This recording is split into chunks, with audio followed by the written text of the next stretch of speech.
Hi friends, good evening. జీవిత నది. ఒక నది కొన్ని ఊర్లు దాటుకుంటూ ప్రవహిస్తూ వెళ్తూ ఉన్నదట. ఆ ప్రవహిస్తూ ఉన్నటువంటి నది కొన్ని ఊర్లు దాటుకుంటూ వెళ్తుంది.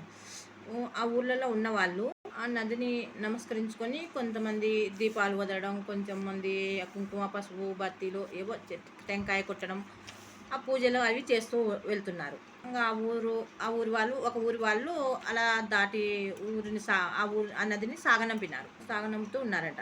ఇంకా నెక్స్ట్ ఇంకో ఊర్లోకి పోయింది.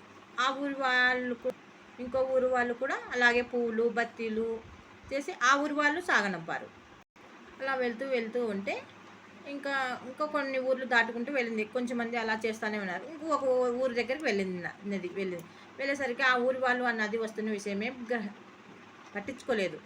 దానంతగా అది వెళ్తూనే ఉంది, ఎవరు పట్టించుకోకపోయినా. మరి ఇంకో ఊరు వచ్చింది. ఆ ఊరు పోయేసరికి కొంతమంది అక్కడి వాళ్ళు రాళ్ళు విసరడం ప్రారంభించారు. ఆ వెళ్తూ ఉన్న నదిలోకి రాళ్ళు విసురుతూ ఉంటే ఆ నది తన పని తను చేసుకుంటూ వెళ్తుంది. నారాయి ముందు వెళ్తుందా అని పోటీపడి వేసుకుంటున్నారు. కానీ ఆ నది పట్టించుకోలేదు, వెళ్తూ ఉంది. అలాగే మన జీవితంలో కూడా నది లాంటిది మన జీవితం కూడా. ఎవరు ఆహ్వానించాల్సిన అవసరం లేదు మన జీవితాన్ని ఎవరు ఆహ్వానించాల్సిన అవసరం లేదు. మనం ఎవరు గౌరవించాల్సిన అవసరమూ లేదు. మన పని మనం చేసుకుంటూ వెళ్తూ ఉండాలి.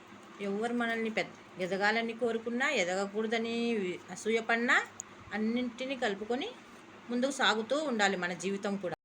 ఎక్కడా కుంగిపోయి ఎవరు నన్ను పట్టించుకోవట్లేదే అని ఆపేయకూడదు. మన పని మనం చేసుకుంటూ వెళ్తూ ఉండాలి.